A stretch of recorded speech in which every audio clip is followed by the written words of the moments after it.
मराठा आरक्षणावरून बारामतीत उपमुख्यमंत्री अजित पवारांना मराठा समाजानं घेराव घातला। यावेळी मराठा आरक्षणाबाबत तुमची वैयक्तिक भूमिका काय असा जाब कार्यकर्त्यांनी अजित पवारांना विचारलाय।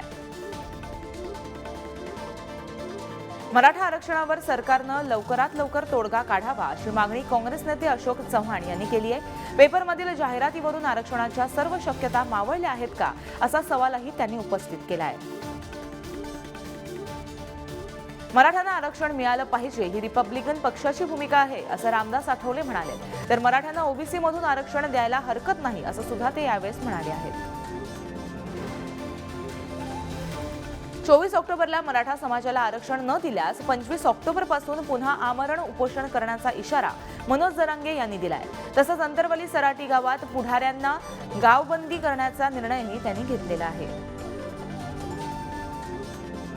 पंढरपूरमध्ये काल सकल मराठा समाजाची बैठक पार पडली। या बैठकीत मनोज जरांगेंच्या भूमिकेला पाठिंबा देण्यात आला। 25 ऑक्टोबर नंतर जरांगेंच्या निर्णयाची अंमलबजावणी करत साखळी उपोषण करण्याचा निर्णय घेण्यात आला आहे। मराठा आरक्षणासाठी तरुणांना आत्महत्या केली आहे। मराठा आरक्षणाच्या मागणीसाठी नांदेडच्या हदगाव तालुक्यातील तरुणांना आत्महत्या केल्याची घटना घडली आहे। मराठा आरक्षणासाठी मी माझ्या जीवाचं बलिदान देत आहे अशा आशयाची चिठ्ठी त्याच्याजवळ आढळून आली आहे। मराठा आरक्षणाच्या मागणीसाठी नांदेडच्या भोपाळमधील शालेय विद्यार्थ्यानं विहिरीत उडी मारून आत्महत्या केल्याची घटना घडली आहे। आरक्षण मिळत नसल्यानं आत्महत्या करत असल्याची चिठ्ठी आत्महत्याग्रस्त विद्यार्थ्याकडे मिळाली आहे। मराठा आरक्षणासाठी पुन्हा आत्महत्येचा प्रयत्न करण्यात आलाय। मराठा आरक्षणाच्या मागणीसाठी गेवराई तालुक्यातील व्यक्तीनं गळफास घेऊन आत्महत्येचा प्रयत्न केलाय। मात्र स्थानिकांच्या सतर्कतेमुळे त्यांचा जीव वाचलाय। मराठा आरक्षणासाठी राज्य सरकारनं सुप्रीम कोर्टात क्युरेटिव्ह याचिका दाखल केली असून आरक्षण देण्यासाठी राज्य सरकार प्रयत्नशील असल्याचं मुख्यमंत्री एकनाथ शिंदे म्हणाले। तसंच आरक्षणासाठी टोकाचं पाऊल उचलू नये असं आवाहनही त्यांनी केलंय। धनगर समाजाला आरक्षण मिळावं यासाठी सांगली जिल्ह्यातील बिरुदेव वसंत खर्जे यांनी आत्महत्येचा प्रयत्न केलाय, आत्महत्या केली आहे। त्यामुळे आता धनगर आरक्षण पुन्हा पेटण्याची शक्यता आहे। धनगर आरक्षणासाठी आत्महत्या करणाऱ्या तरुणाच्या कुटुंबियाला सरकारनं मदत करावी अशी मागणी यशवंत सेनेच्या बाळासाहेब दोलताडेंनी केली आहे। या आत्महत्येला सरकार जबाबदार असून 20 दिवसात धनगर आरक्षण न मिळाल्यास सरकारला गंभीर परिणाम भोगावे लागतील असा इशारा सुद्धा त्यांनी दिला आहे। मराठा समाजाला आरक्षण द्या, मात्र ओबीसींच्या आरक्षणाला धक्का लावू नका अशी मागणी ओबीसी समाजानं धुळ्यातील ओबीसी महामेळाव्यात केली। या मेळाव्याला समता परिषदेचे उपाध्यक्ष बाळासाहेब कर्डक हेही उपस्थित होते। जालन्यातल्या अंबड शहरात आज ओबीसी आरक्षण बचाव महामोर्चाचं आयोजन करण्यात आलंय। ओबीसी प्रवर्गात मराठा समाजाचा समावेश करण्यात येऊ नये या प्रमुख मागणीसाठी महामोर्चा काढण्यात येणार आहे। शरद पवार यांच्या उपस्थितीत आज महाविकास आघाडीची पहिली बैठक पंढरपूरमध्ये पार पडणार आहे। आगामी लोकसभा निवडणुकीच्या पार्श्वभूमीवर ही बैठक होणार आहे। कोळी समाजाला आदिवासी समाजात आरक्षण मिळावं या मागणीसाठी नंदुरबार जिल्ह्यात कोळी समाजाच्या वतीनं बऱ्हाणपूर अंकलेश्वर महामार्गावर रास्ता रोको करण्यात आलाय। आठवड्यातून 5 दिवस शिवसेनेच्या 9 मंत्र्यांनी जनता दरबार भरवावा असे आदेश मुख्यमंत्री एकनाथ शिंदेंनी दिलेत। जनता दरबार भरवून सर्वसामान्य जनतेचे प्रश्न सोडवावेत अशी सूचना सुद्धा त्यांनी दिली आहे। 26 ऑक्टोबरला पंतप्रधान नरेंद्र मोदींचा शिर्डी दौरा आहे। येत्या 26 ऑक्टोबरला पंतप्रधान नरेंद्र मोदी शिर्डी दौऱ्यावर असणार आहेत। या दौऱ्यात ते महाराष्ट्रातील विविध प्रकल्पांचं भूमिपूजन करणार आहेत, तर सुमारे 8,000 कोटींच्या कामांचं लोकार्पण देखील करणार आहेत। पंतप्रधान मोदींच्या शिर्डी दौऱ्याची जोरदार तयारी पंतप्रधान नरेंद्र मोदींच्या शिर्डी दौऱ्याच्या पार्श्वभूमीवर प्रशासनाकडून करण्यात येते। निळवंडे धरणावर आणि शिर्डी विमानतळाच्या जवळील कार्यक्रम स्थळावरील तयारीचा महसूल मंत्री राधाकृष्ण विखे पाटलांनी आढावा घेतला आहे। 2024 मध्ये नरेंद्र मोदी पंतप्रधान होतील, एनडीए सरकार तिसऱ्यांदा सत्तेवर येईल असं वक्तव्य अमरावतीत रामदास आठवलेंनी केलं आहे।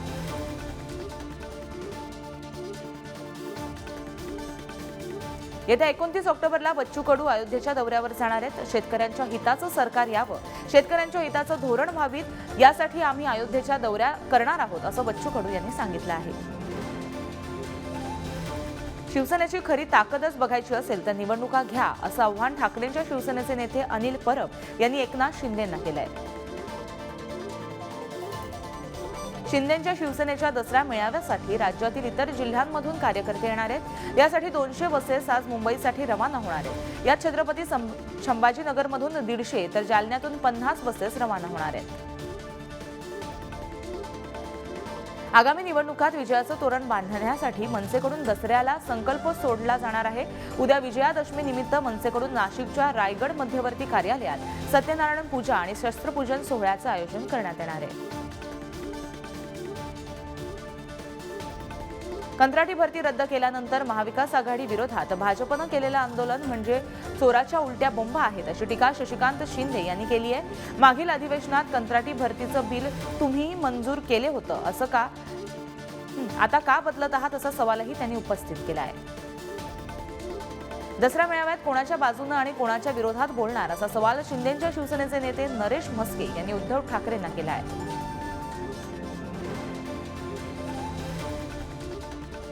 राष्ट्रवादीत मोठी फूट पडल्यानंतर पवार कुटुंबियांनी पहिल्यांदाच एका कार्यक्रमानिमित्तानं एकत्र आले होते। यावेळी खासदार सुप्रिया सुळेंनी माध्यमांशी संवाद साधताना शेवटी आम्ही कुटुंब आहोत, अशावेळी आम्ही एकत्र येत असतो, याला कोणतीही राजकीय पार्श्वभूमी नाही असं सुद्धा त्या म्हणाल्या आहेत।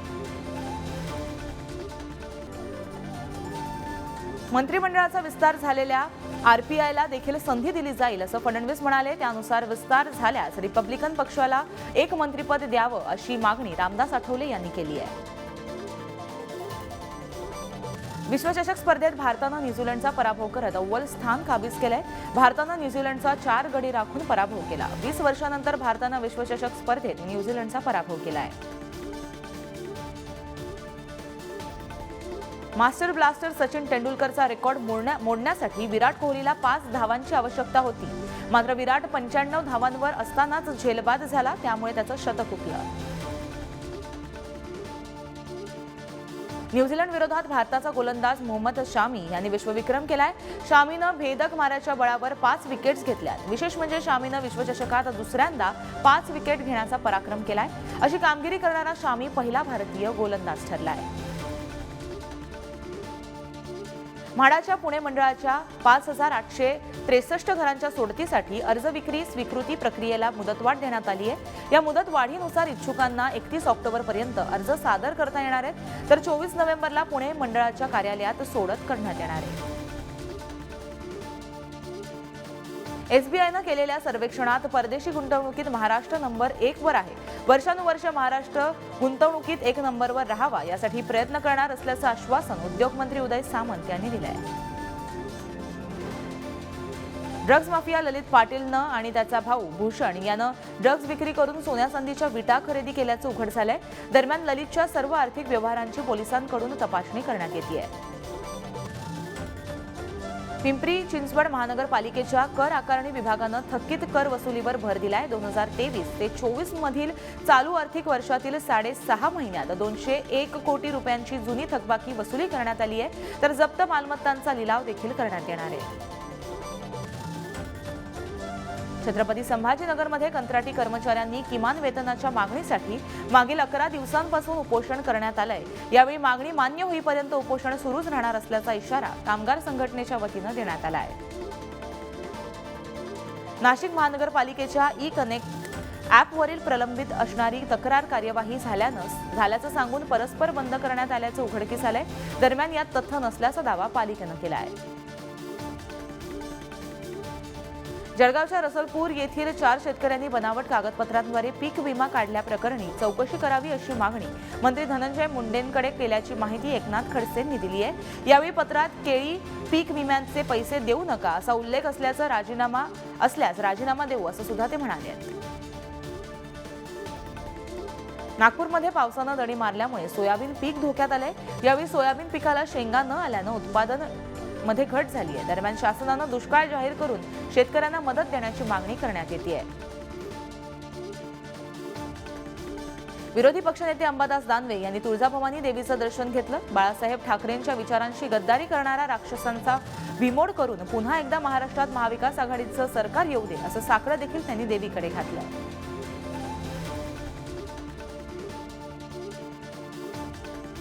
ठाकरेंच्या शिवसेनेच्या उपनेत्या सुषमा अंधारेंविरोधात साताऱ्याच्या पाटण तालुक्यात अब्रू नुकसानीची तक्रार दाखल करण्यात आली आहे। शंभूराज देसाईंच्या कार्यकर्त्यांनी ही तक्रार दाखल केली आहे। ललित पाटील प्रकरणी देसाईंवर अंधारे यांनी आरोप केले होते।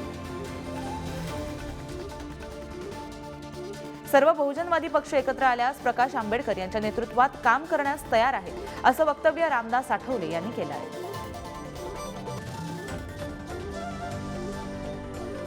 राज ठाकरे हे महाराष्ट्राचे मुख्यमंत्री नाहीत, ते महाराष्ट्राचं दुर्दैव आहे, असं वक्तव्य मराठी अभिनेत्री तेजस्वी पंडितनं केलंय। मराठी माणूस संकटात असला की पहिलं तो राज ठाकरेंचा दरवाजा ठोठावतो, असं वक्तव्य तिने मुलाखतीदरम्यान केलं आहे। अंबादेवीच्या दर्शनासाठी राणा दाम्पत्यांनी अनवाणी पदयात्रा काढली आहे। विदर्भाचे कुलदैवत असलेल्या अंबादेवीच्या दर्शनासाठी राणा दाम्पत्यांनी पदयात्रा सुरू केली आहे। गंगा सावित्री निवासस्थानापासून अंबादेवी मंदिरापर्यंत 2 किलोमीटर विना चप्पल पदयात्रा काढण्यात आली आहे।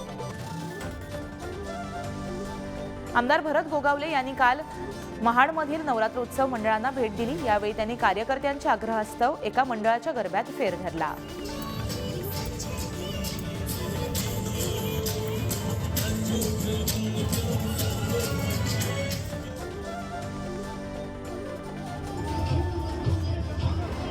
गरबा नाईटमध्ये खासदार हिना गावितांनी ठेका धरलाय। नंदुरबार जिल्ह्यातील नवरात्रीचं सर्वत्र धूम पाहायला मिळते। यातच लोकसभेच्या खासदार डॉक्टर हिना गावित आणि जिल्हा परिषद अध्यक्षा सुप्रिया गावित यांनी देखील गरबा खेळण्याचा मनसोक्त आनंद घेतलाय। नवरात्र उत्सवातील महत्त्वाचा दिवस असणाऱ्या अष्टमी निमित्त करवीर निवासिनी अंबाबाईच्या दर्शनासाठी लाखो भाविकांनी गर्दी केली होती। भाविकांच्या गर्दीमुळे कोल्हापुरातील रस्ते फुलून गेल्यामुळे वाहतूक कोंडी देखील झाली होती। तुळजापूर येथील तुळजाभवानी देवीच्या छबिना मिरवणुकीसाठी हजारो भाविकांनी गर्दी केली होती। यावेळी भाविकांनी पोत ओवाळून छबिन्याचं दर्शन घेतलं। महाराष्ट्रासह कर्नाटक आणि तेलंगणामधील नागरिकांनी मोठ्या प्रमाणात गर्दी केली होती। भंडाऱ्याच्या तुमसर शहरातील दुर्गा उत्सव मंडळानं झोक्यावर बसवलेल्या देवीची प्राणप्रतिष्ठा केली आहे। देवीचं प्रतिबिंब पाण्यात दिसत असल्यानं देवीला पाहण्यासाठी भाविकांनी गर्दी केली आहे। अमरावतीच्या दुर्गा उत्सव मंडळानं आमदार यशोमती ठाकूर यांच्या आरोग्याची वारी आली आपल्या दारी या उपक्रमाचा देखावा तयार केलाय। या उपक्रमात आतापर्यंत 131 गावांमध्ये 80,000पेक्षा जास्त लोकांनी लाभ घेतलाय। अभिनेता प्रसाद ओक यांनी काल ठाण्यातील टेंबिनाका देवीचं दर्शन घेतलं।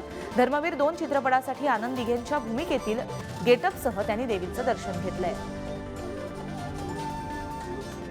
उरणमधील छत्रपती शिवाजी महाराज सामाजिक संस्थेतर्फे विविध सामाजिक उपक्रम राबवण्यात आलेत। यावेळी विविध क्षेत्रात उल्लेखनीय कार्य करणाऱ्या महिलांना साडी, मिठाई, प्रमाणपत्र, गुलाब पुष्प देऊन सन्मानित करण्यात आलंय। चंद्रपूरच्या माता महाकाली महोत्सवात कन्यांचं कन्यापूजन कार्यक्रम पार पडला। यात 9,999 कन्यांचं पूजन करण्यात आलं। सातारा जिल्ह्याला लोकसभेसाठी उमेदवार देण्याची मागणी आम्ही करणार आहोत, असं वक्तव्य रामराजे नाईक निंबाळकर यांनी केलंय। तर पक्षाचं चिन्ह गोठवण्यावर बोलण्यात काही अर्थ नाही, असं सुद्धा ते म्हणाले। बीडच्या आष्टीमध्ये जमिनीच्या वादातून महिलेची नग्न निंद काढण्यात आल्याचा धक्कादायक प्रकार घडलेला आहे। या घटनेचा प्रकाश आंबेडकरांनी निषेध केलाय। भाजपनं पोचलेल्या गुंडांनी केलेल्या जातीय अत्याचाराविरोधात गृहमंत्री देवेंद्र फडणवीस कारवाई करतील असं वाटत नाही, अशी टीका सुद्धा त्यांनी केली आहे। गाव पातळीवर पक्ष उभारणीस गती देऊन आगामी लोकसभा, विधानसभा व स्थानिक स्वराज्य संस्थांच्या निवडणुकीत विजयश्री खेचून आणा, असं आवाहन मंत्री छगन भुजबळ यांनी कार्यकर्त्यांना केलं आहे। हिंगणघाट, समुद्रपूर, सिंदी विधानसभा क्षेत्रातील महागाव पुनर्वसनामधील बहुसंख्य नागरिकांनी आमदार समीर कुणावार यांच्या हस्ते भाजपात प्रवेश केला आहे। मुंबईतील वाढत्या प्रदूषणावर आता वंचित बहुजन आघाडी आमरण उपोषण करणार आहे। 26 ऑक्टोबर रोजी महाराष्ट्र प्रदूषण नियंत्रण मंडळावर मोर्चासह उपोषणाची हाक वंचितनं दिली आहे। भंडाऱ्याच्या पवनी तालुक्यातील जनतेच्या समस्यांविरोधात राष्ट्रवादी युवक काँग्रेस आक्रमक झाली आहे। वारंवार तक्रार करूनही मागण्यांकडे दुर्लक्ष केल्यानं 8 दिवसांचं अल्टिमेटम दिलाय। 8 दिवसात समस्या न सोडवल्यास आंदोलनाचा इशारा देण्यात आला आहे। खासगीकरण आणि कंत्राटीकरणाविरोधात बीड जिल्हाधिकारी कार्यालयावर शिक्षक आणि कर्मचाऱ्यांनी मोर्चा काढला। यावेळी शासनानं हे धोरण रद्द न केल्यास यापेक्षाही तीव्र आंदोलन करण्याचा इशारा यावेळी देण्यात आला। शेतकऱ्यांच्या पीक विम्याच्या प्रश्नावर स्वाभिमानी शेतकरी संघटनेचे नेते आक्रमक झालेत। देवीला साकडं घालून सरकारला सद्बुद्धी देण्याची मागणी करत हे अनोखं आंदोलन करण्यात आलंय। भिवंडी शहरातील न्यायालय इमारतीमध्ये स्थापन करण्यात आलेल्या जिल्हा व अतिरिक्त सत्र न्यायालयाचे उद्घाटन करण्यात आलं। मुंबई उच्च न्यायालयाचे न्यायमूर्ती नितीन सांबरे यांच्या हस्ते हे उद्घाटन पार पडलं।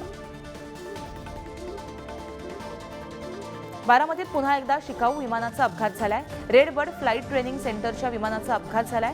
या अपघातात ट्रेनर, पायलट आणि प्रशिक्षणार्थी किरकोळ जखमी झाले आहेत।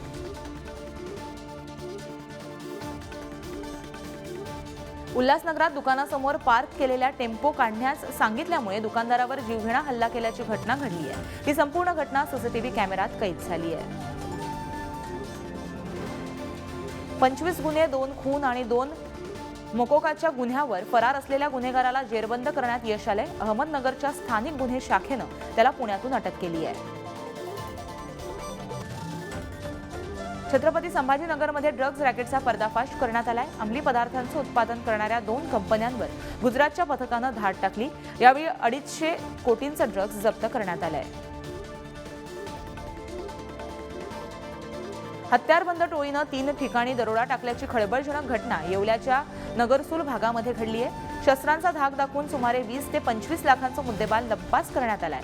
तर दरोडेखोरांच्या मारहाणीत 8 ते 10 जण जखमी झाले आहेत। डोंबिवलीतील भोपर गावातील तब्बल 6 म्हशींचा दुर्दैवी मृत्यू झालाय। महावितरणाच्या केबलचा शॉक लागून म्हशींचा मृत्यू झाला असून महावितरणानं लवकरात लवकर केबल दुरुस्ती करावी अशी मागणी स्थानिकांनी केली आहे। कल्याण सूचक नाका परिसरात चालकाचा ताबा सुटल्यानं ट्रकचा अपघात झालाय। मुंबईवरून नाशिकच्या दिशेने जाणाऱ्या मार्गावर हा अपघात झाला। सुदैवानं यात कोणतीही जीवितहानी झाली नाही। यवतमाळमध्ये चोरट्यांच्या एका टोळीला पोलिसांनी अटक केली आहे। यात त्यांच्याकडून 7.5 लाख रुपयांचा 9 मोटरसायकलांचा मुद्देमाल जप्त करण्यात आला आहे।